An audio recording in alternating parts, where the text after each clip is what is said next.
गोपी, गोपी, गोपी,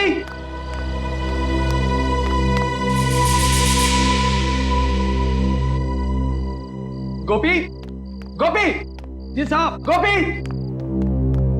आया साहब। कहां थे तुम? तुम्हें पता है ना कि रोज रात को खाना खाने के बाद मुझे चाय चाहिए होती। जी सर, जल्दी लेकर आ।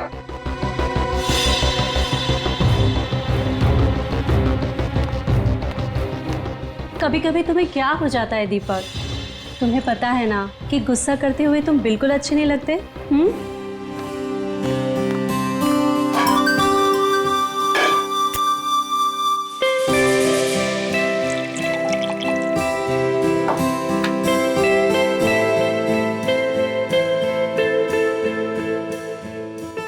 दीपक, कल सुबह इगतपुरी जाने का मेरा कोई मूड नहीं है। माँ डार्लिंग, मूड तो हम लोग बनाने जा रहे हैं ना, तो मूड तो वहां जाकर बन ही जाएगा। क्या बात है, बड़े रोमांटिक हो रहे हो। अरे यही तो उम्र है रोमांटिक होने की। गोपी, गोपी। जी मैम साहब। गोपी, चाय के साथ थोड़ी सी बिस्किट भी ले आना। जी मैम साहब।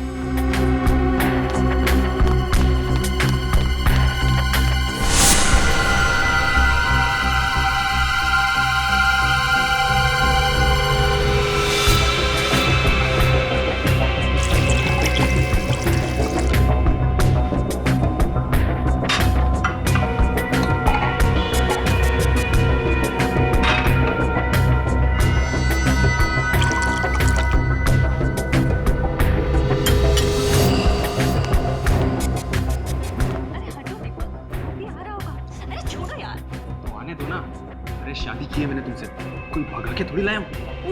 हटो हटो, छोड़ो।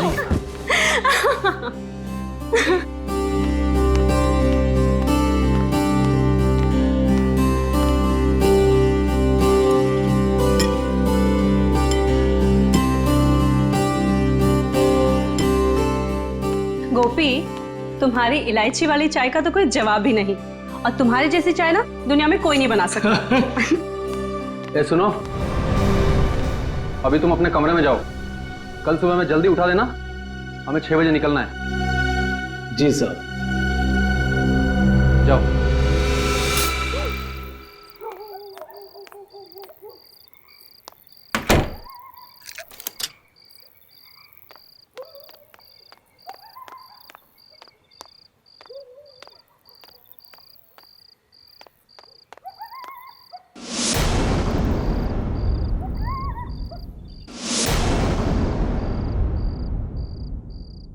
दीपक, हेमा, दीपक, दीपक, दीपक रेडी? नहीं साहब, अभी तक तो वो लोग सो रहे हैं। क्या? हमें 6 बजे बुला के खुद सो रहा है? दीपक, दीपक, क्या हुआ? कुछ जलने की बू आ रही है ना? मुझे भी आ रही है। तब आओ देखते। दीपक,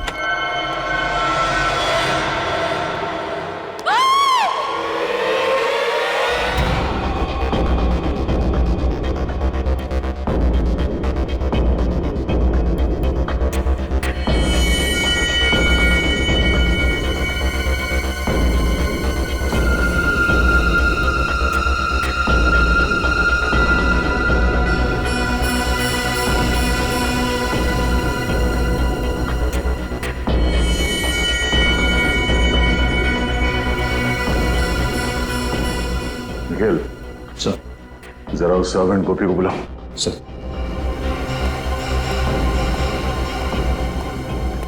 गोपी, इधर आओ।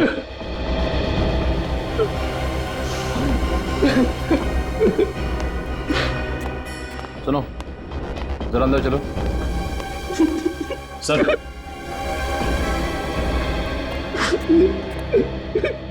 गोपी, कल रात जब यहाँ पे आग लगी तब तुम कहाँ थे? सर, अपने कमरे में सो रहा था। तुम सो रहे थे?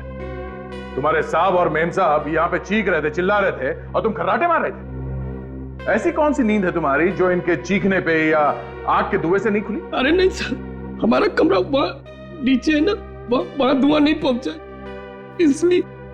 मगर चीखे तो पहुंची होंगी ना?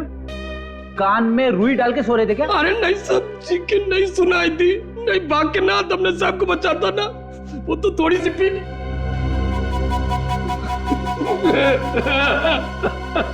शर्म आनी चाहिए तुम्हें। अगर तुम शराब के नशे में नहीं होते तो शायद तुम्हारे साहब और मेम साहब आज जिंदा होते। अच्छा कल रात यहाँ पे और कौन कौन था? नहीं नहीं कोई और नहीं था, हम सिर्फ 3 लोग थे यहाँ पे। आखिरी बार कब मिले तुम अपने साहब और मेम साहब को? रात के 10:30 बजे साहब और मेम साहब को चाय पीने की आदत थी ना, सोने से पहले चाय पीते थे। मैं चाय देने आया था तभी देखा। उस वक्त उन दोनों में क्या बातें हो रही? किसी बात से परेशान थे? ना ना बिल्कुल नहीं, वो तो आपस में मजाक कर रहे थे, जैसे शादी के नए जोड़े होते हैं वैसे ही बिल्कुल मजाक कर रहे थे। और मेम साहब ने तो मेरी तारीफ भी की थी, तुझसे चाय इलायची की चाय दुनिया में कोई नहीं बना। मुझे क्या पता था वो चाय उनकी जिंदगी की आखिरी चाय हो जाएगी।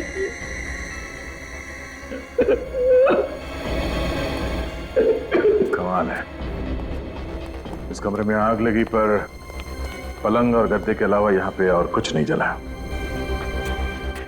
पर सर जब दीपक और हेमा आग में जल रहे थे वो चुपचाप सोते रहे, वो चीखे क्यों नहीं, चिल्लाए क्यों नहीं, यहाँ से भागे क्यों नहीं? पर कहीं ऐसा तो नहीं कि पहले दोनों को मार के बेड पे सुला दिया और बाद में आग लगा दी? अब ये तो डॉक्टर सालों के ही बताएंगे कि मार के सुलाया है या सुला के मारा है।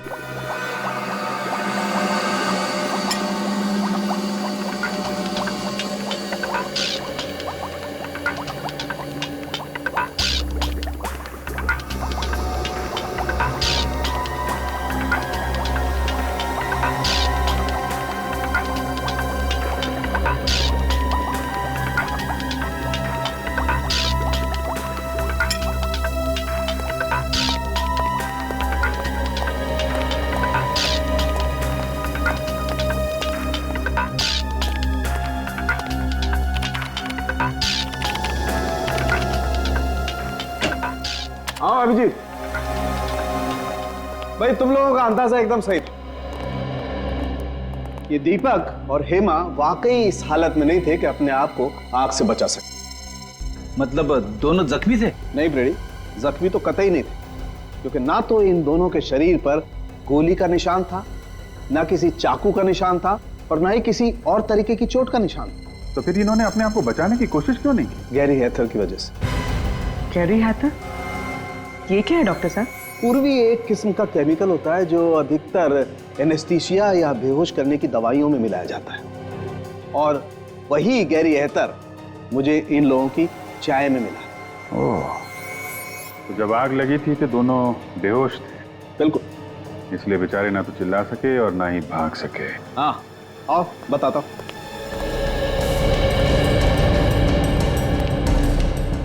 ये देखो, टेबल लैंप के इस वायर को शॉर्ट किया गया। अब जैसे ही ये टेबल लैंप जला होगा, ये वायर धीरे धीरे गर्म होना शुरू हुआ और इतना गर्म हो गया होगा कि इसमें स्पार्क हुआ होगा, और उस स्पार्क की वजह से आग लग गई होगी। ओह, तो आग इससे लगी? ये तो तुम लोग पता करो।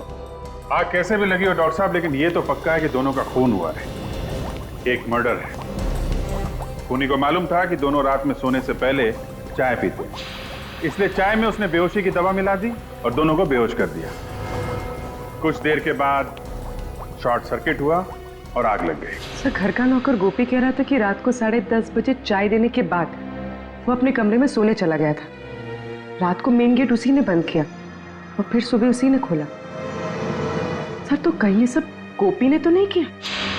हो सकता है।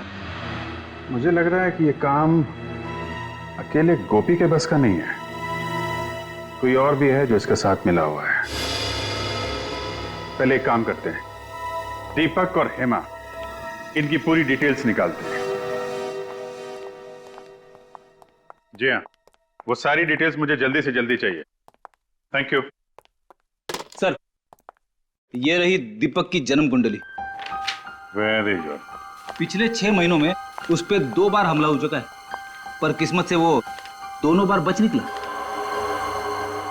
और दोनों बार जब इस पे हमला हुआ तो ये मीटिंग के लिए अकेला जा रहा था। सर अगर ये कोई बिजनेस से रिलेटेड दुश्मनी होती फिर तो उसे दीपक के पार्टनर मनीष को भी अपना निशाना बनाना चाहिए, सिर्फ दीपक ही क्यों? वही तो हैरानी की बात है सर, ये दीपक और मनीष हमेशा साथ साथ जाते थे मीटिंग करने के लिए, पर जिन 2 दिनों में दीपक पे हमला हुआ 7 मार्च और 14 मई को, तब मनीष उसके साथ नहीं था।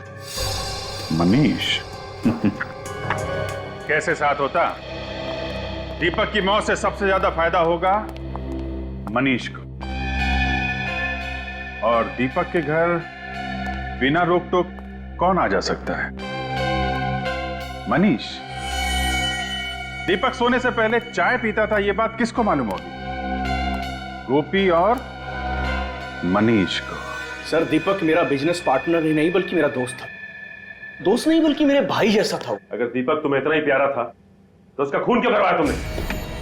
क्या कह रहे हैं? मैं दीपक को क्यों मरवाऊंगा? 7 मार्च और 14 मई को जब दीपक मीटिंग्स के लिए जा रहा था, तब उस पे जानलेवा हमले हुए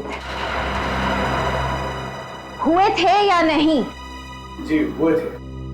और दीपक के साथ तुम हर मीटिंग में जाया करते थे। जी। तो फिर इन 2 मीटिंग्स में तुम दीपक के साथ क्यों नहीं गए?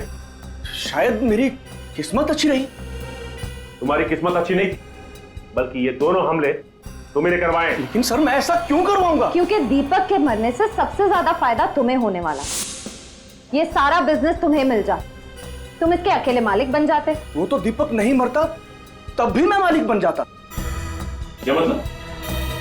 देखिए, दीपक इस बिजनेस से परेशान हो चुका था और उसने ये बिजनेस छोड़ने का फैसला कर लिया था। क्यों? आइए मेरे साथ।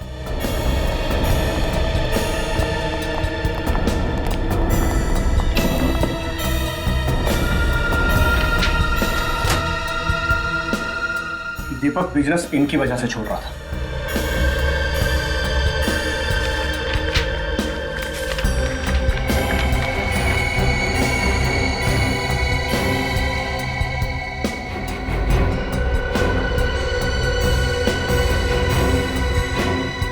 ये तो धमकी भरी चिट्ठियां है।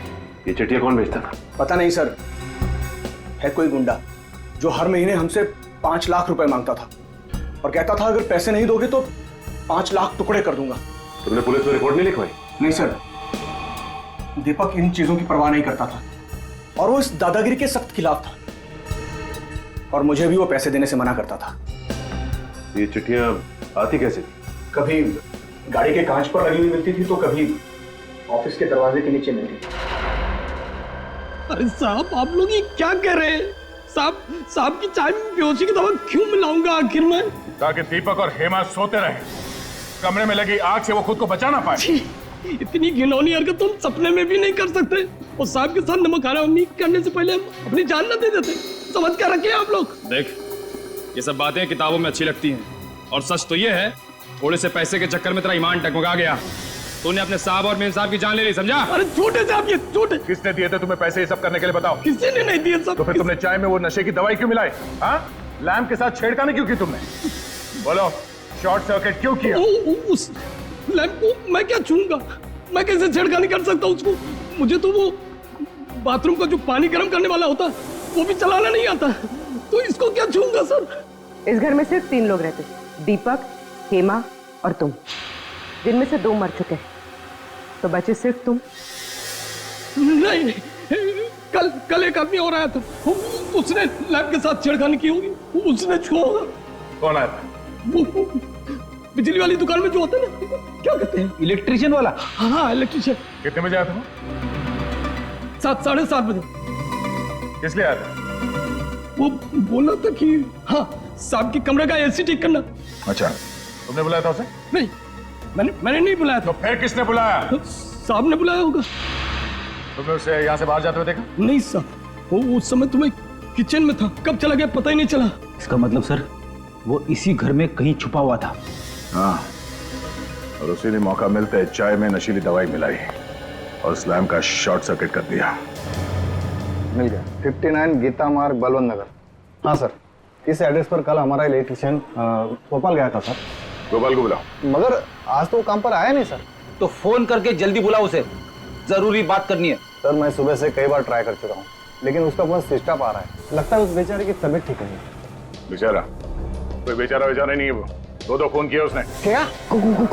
खून सर, मैंने तो उसे 3 दिन पहले काम पर रखा था सर। इस चक्कर में मैं तो नहीं फंस जाऊंगा ना? उम्मीद करो कि ये गोपाल जल्दी मिल जाए, वरना फंस भी सकते हो। तुम्हारे पास उसकी कोई फोटो वोटो है? वाह, बिना फोटो या बिना आई कार्ड के तुमने किसी को भी ऐसे ही काम पे रख लिया? नहीं सर, मैंने तो आईडी कार्ड मांगा था। उसने कहा कि गांव में भूल गया हूँ, अगले हफ्ते उसका भाई आया तो लेके आएगा। उसका चेहरा तो याद है ना तुम्हें? हाँ सर, बहुत अच्छी तरह। उसका स्केच बनवाओ हमारे लिए, पता तो चले ये गोपाल कहां कहां शॉर्ट सर्किट करता फिर रहा है।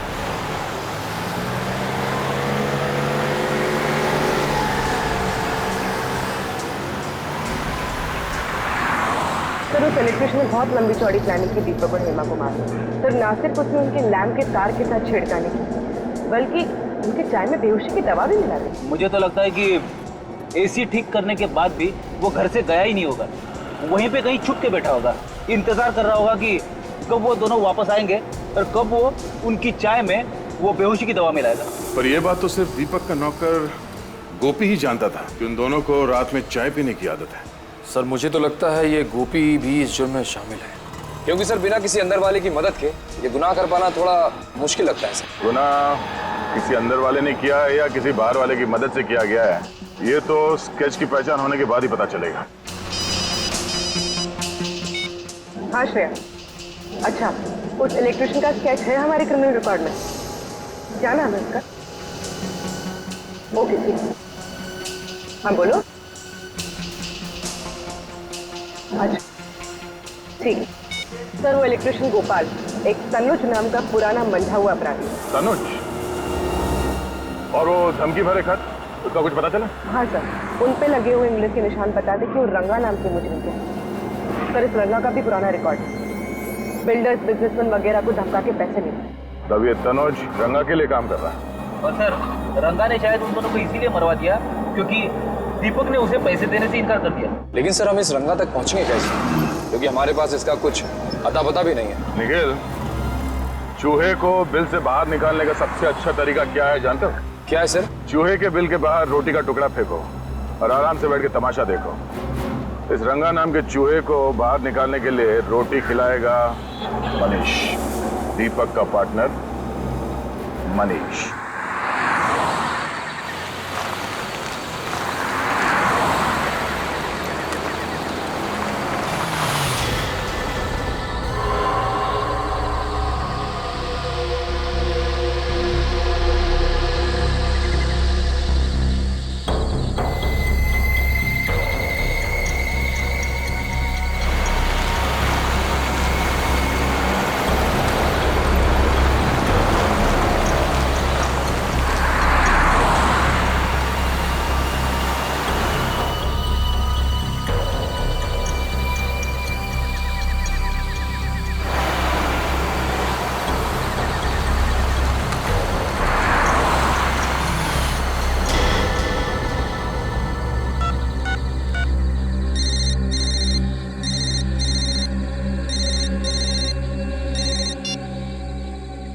शाबाश, अच्छा हुआ जो तू खुद ब खुद आया। तेरे सिर पे रंगा का हाथ है, अब तेरा कोई बाल भी बाका नहीं कर सकता। पूरे पैसे लाया ना? हाँ पूरे हैं, चाहे तो गिन लीजिए। हमें अपने क्लाइंट पर पूरा भरोसा होता है, तू कम पैसे देने की गलती कभी नहीं करेगा। अच्छा एक काम कर, बाहर निकल, ब्रीफ केस सड़क पे छोड़ और जा। ठीक है।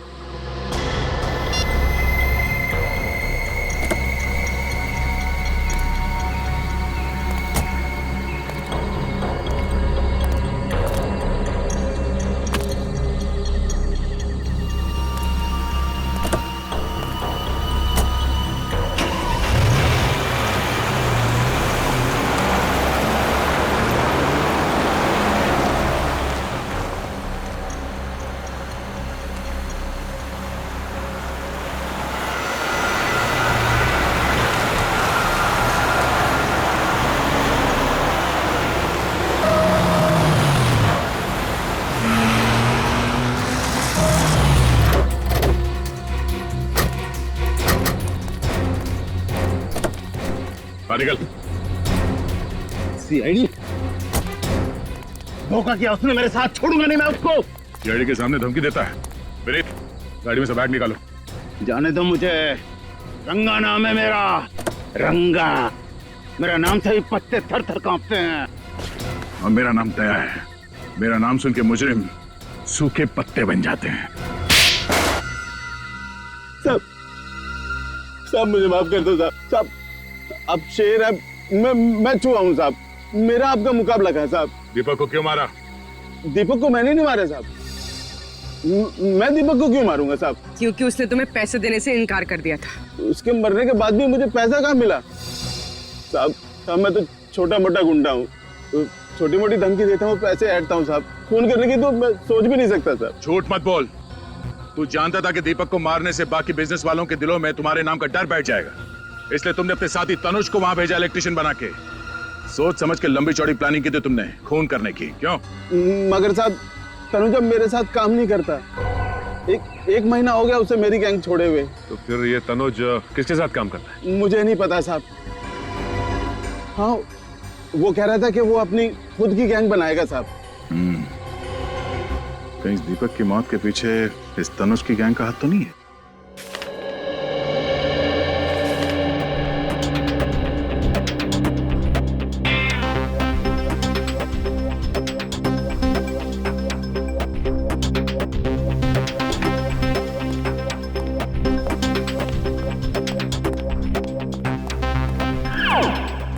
सर,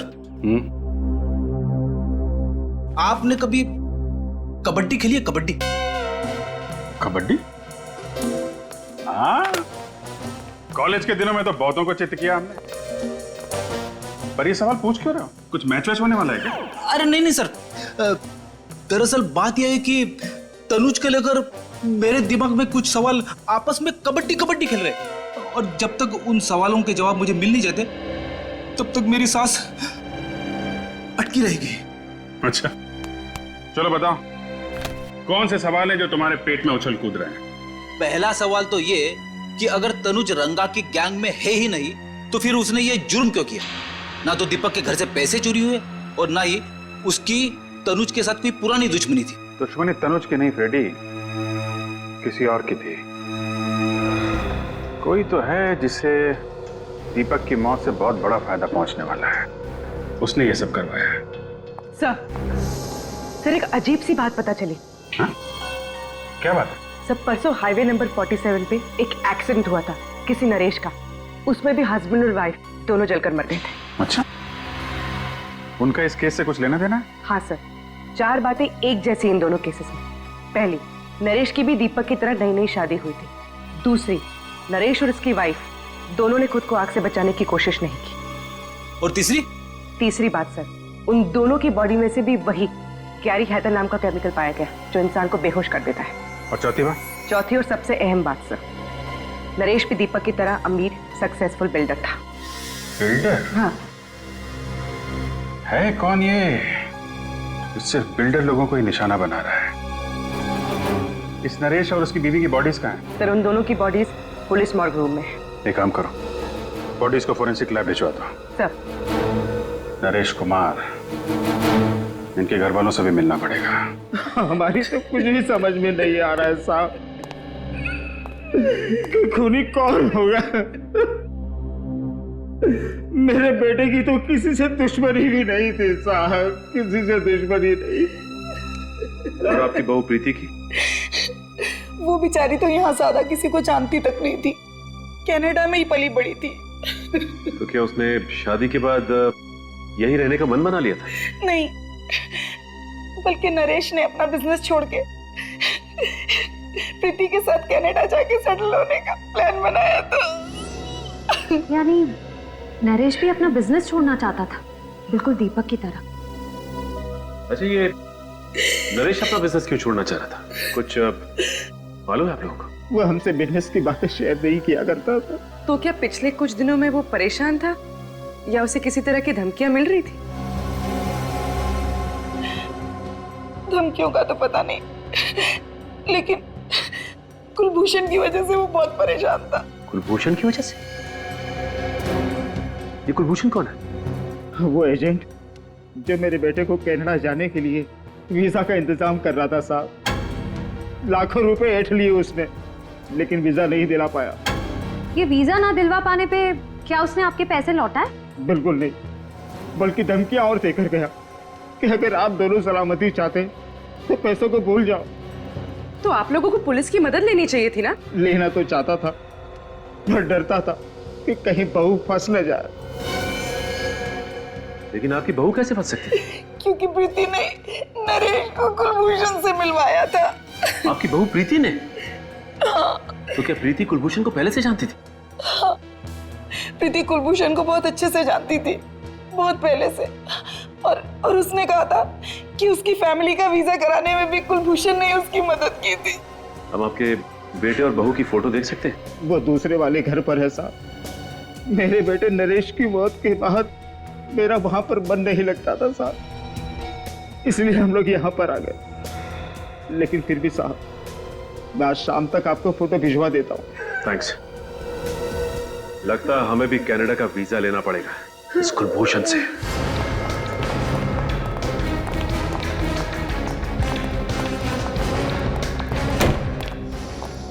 संभाल के भाई। भाई साहब, यहाँ का मालिक कौन है?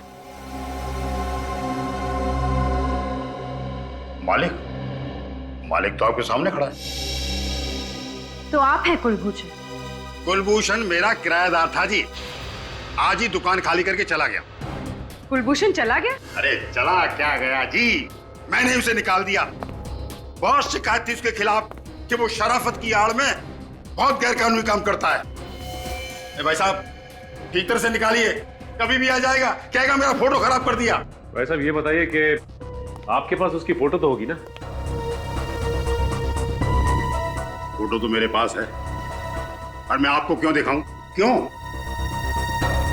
देखिए, हम लोग सीआईडी से, और हमें शक है कि कुलभूषण का हाथ दीपक नाम के बिल्डर के खून में भी।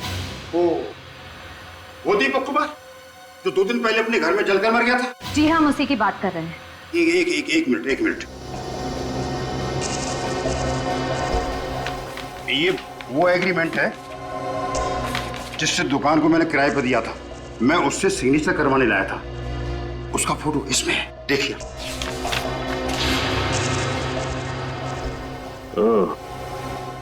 ये है कुलभूषण। सर, लगता है ये दीपक भी इस कुलभूषण के चंगुल में फंस गया था, विदेश जाने के लालच में। अब दीपक के परिवार वाले ही बताएंगे इस कुलभूषण का इतिहास। आप ठीक कह रहे सर, कुलभूषण ही वो एजेंट था जो दीपक को वीजा देने वाला था। मतलब वीजा दिया नहीं दिया, पैसे भी पूरे ले लिए। जब भी हम लोग फोन करते यही कहता, आज दूंगा, कल दूंगा, यही कह के हमें बेवकूफ बनाता रहा। दीपक ने तो बोल भी दिया था कि 1 हफ्ते में वीजा बना के दे देना, नहीं तो पैसे लौटा देना, नहीं तो हम पुलिस में कंप्लेन कर देंगे। फिर क्या हुआ? हमने अपना बेटा खो दिया। अच्छा, अब दीपक को धमकी वाली चिट्ठियां आती थी, इसके बारे में कुछ मालूम है आप लोगों को? नहीं, दीपक ने इसके बारे में कुछ नहीं बताया हमें। अच्छा, इस कुलभूषण को कैसे जानते थे आप लोग? हम नहीं जानते थे, हमारी बहू हेमा अच्छी तरह से जानती थी, उसी ने हमें मिलवाया था। पर हेमा तो बाहर पली बड़ी है, तो वो कुलभूषण को कैसे जानती थी? मुझे नहीं मालूम। नरेश को कुलभूषण से मिलवाया उसकी बीवी प्रीति ने, और दीपक को मिलवाया हेमा ने। और सर, हेमा और प्रीति दोनों ही कुलभूषण को अच्छी तरह से जानती थी, विदेश में पली बड़ी होने के बावजूद। लगता है प्रीति और हेमा दोनों का आपस में कोई ना कोई कनेक्शन है।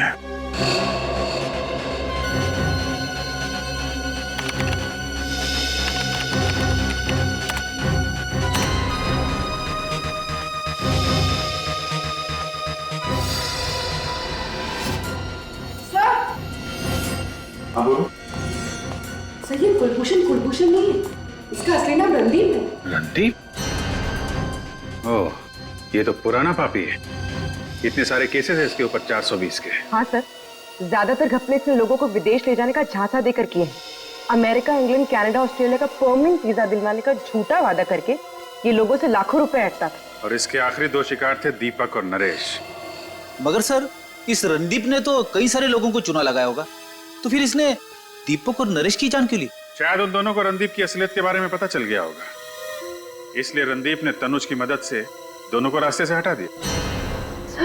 सर इसमें यह भी लिखा है कि ये रणदीप शादियां भी करवाता था, अमीर परिवारों के लड़कों के लिए एनआरआई बहुएं भी लाता था।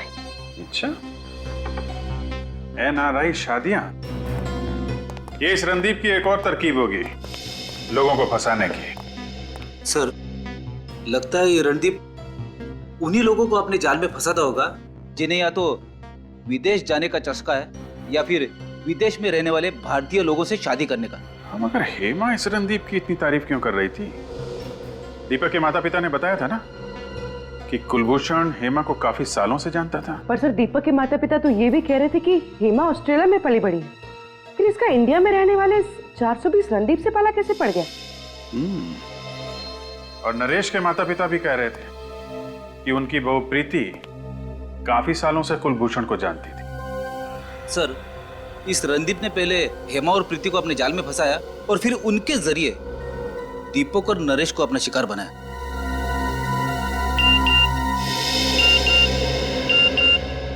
नरेश के पिता का एमएमएस, हमने उनसे प्रीति की फोटो मंगवाई थी ना, शायद वही होगा।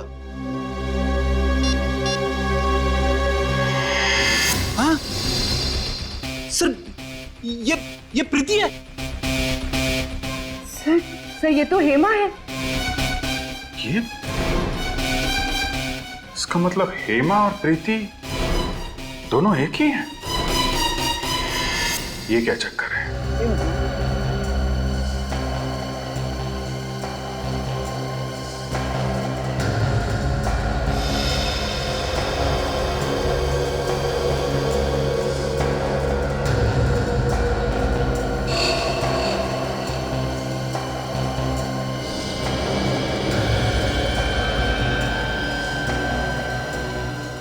अब फोटो के अंदर घुस ही जाओगे क्या सालू के साथ? इतनी बारीकी से क्या देख रहे हो? हेमा की आंखें। नहीं तो क्या मिला कुछ आंखों में आपको? ढूंढ रहा हूं अभिजीत। मैं ये पता करने की कोशिश कर रहा हूं कि हेमा को हेड्रोक्रोमिक इरिडोसाइसिलिया नाम की बीमारी थी या नहीं। हेड्रोक्रोमिक इरिडोसाइसिलिया, ये क्या होता है डॉक्टर साहब? बच्चे, एक आंखों की ऐसी बीमारी होती है जिसका अगर वक्त पर इलाज न किया जाए तो आंखों की रोशनी जाती रहती है। अरे बाप रे, ये तो बड़ी खतरनाक बीमारी है। मतलब हेमा और प्रीति को ये बीमारी थी? अभिजीत, इन दोनों लाशों के ब्लड में तो मुझे इस बीमारी के लक्षण दिखाई दिए, लेकिन इस हेमा की आंखों में मुझे इस बीमारी का जरा भी कोई लक्षण दिखाई नहीं दिया। इसका मतलब इन दोनों लाशों में हेमा नहीं है ना। हेमा की जगह किसी और को लाके जला दिया गया है। सर, अगर हेमा जिंदा है तो फिर वो गई कहां? और अगर ये लाश हेमा की नहीं है तो फिर है किसकी? सभी अस्पतालों से उन मरीजों की लिस्ट निकालो जिन्हें ये आंख वाली बीमारी थी, फिर देखते हैं उनमें से कौन कौन गायब है। पर आप लोगों को इस हेट्रोक्रोमिक इरिडोसाइसिलिया के मरीजों की लिस्ट चाहिए क्यों? केस सॉल्व करने के लिए। हम लोग सीआईडी से। ओह, एक मिनट। बहुत रेयर बीमारी है ये सर, बहुत कम लोगों को होती है। ये है उन मरीजों के नाम। तो कम से कम 50 नाम है। श्रेया, काम करो, मिसिंग पर्संस ब्यूरो की लिस्ट निकालो और देखो इन मरीजों में कोई है क्या।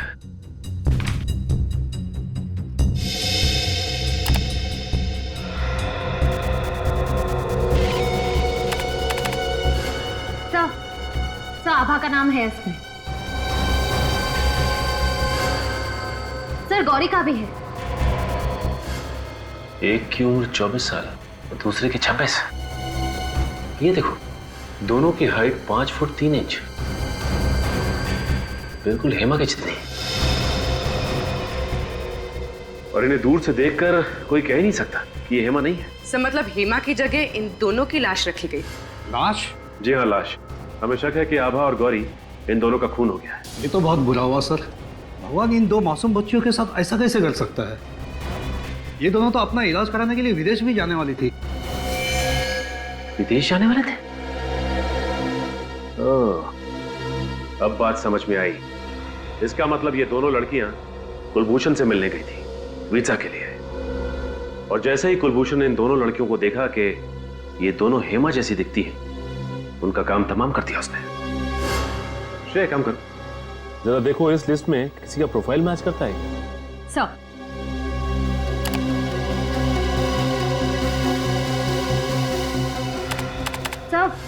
सर है, ये पूनम इसकी प्रोफाइल हेमा के प्रोफाइल से मैच करती है। तो इसका मतलब पूनम की जान भी खतरे में है। सर ये रहा बंगला नंबर 23। सर पूनम यही रहती है।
मुझे नहीं जाना, प्लीज मुझे छोड़ दो, मुझे नहीं जाना कहीं।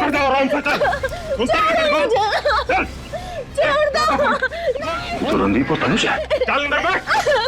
ये तो पूनम को जबरदस्ती लेके जा रहे हैं। लगता है एक और अमीर आदमी को मारने का प्लान है। चल अंदर बैठ। जल्दी गाड़ी चला, इससे पहले को आ जाओ यहाँ पे। चल। आ जाएंगे नहीं, आ गए।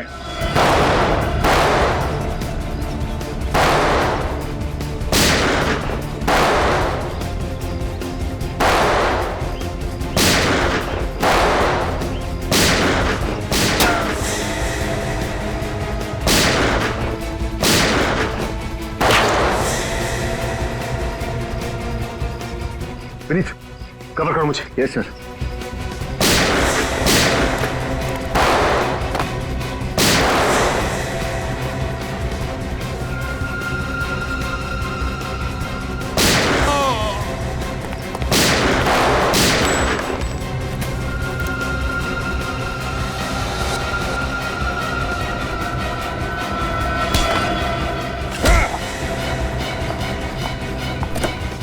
तुम ठीक तो हो ना? हाँ मैं।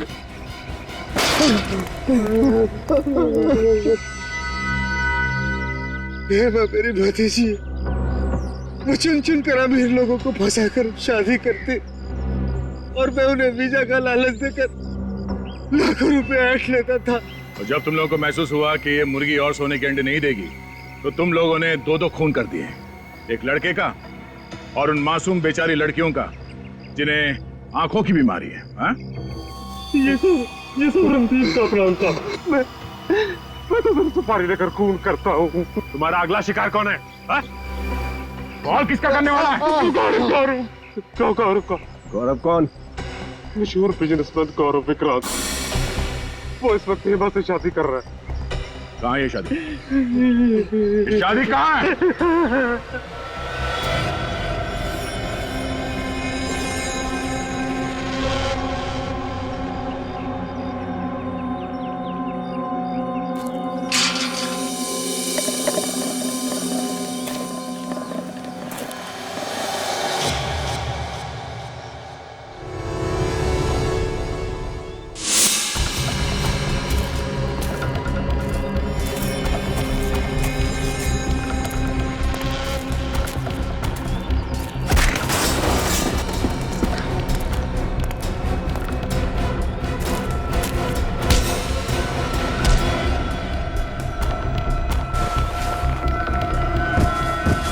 जिस पल का मुझे बहुत दिनों से इंतजार था, आज वो पल आ गया है तनिषा।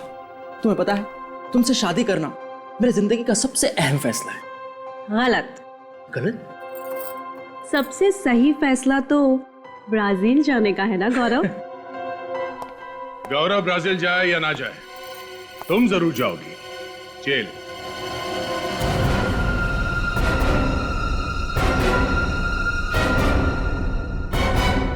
जेल? आप लोग मेरी बीवी को जेल में डालेंगे? सिर्फ जेल में ही नहीं डालेंगे, बल्कि आपकी बीवी को बड़े सम्मान के साथ फांसी के फंदे पर चढ़ाएंगे। तनिषा, ये सब लोग क्या कह रहे हैं? तनीषा नहीं, हेमा और प्रीति। क्यों, और भी बहुत सारे नाम है ना तुम्हारे।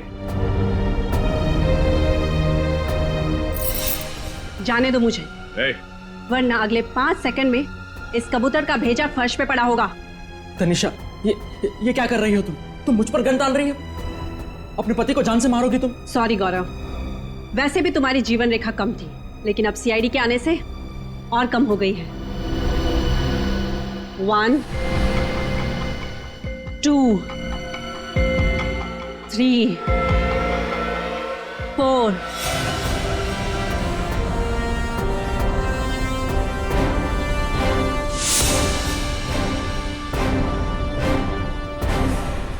जाने दो मुझे। जाने दूं?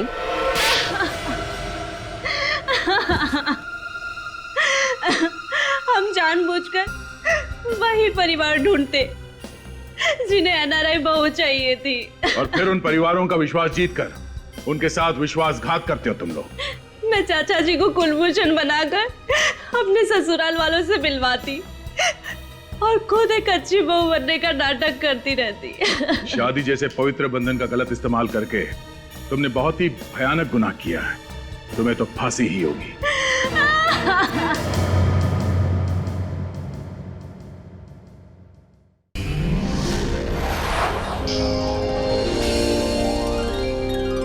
सीआईडी के और भी मजेदार और सस्पेंस से जुड़े एपिसोड्स को देखने के लिए हमारे चैनल को सब्सक्राइब करें और बेल आइकॉन दबाना ना भूलें।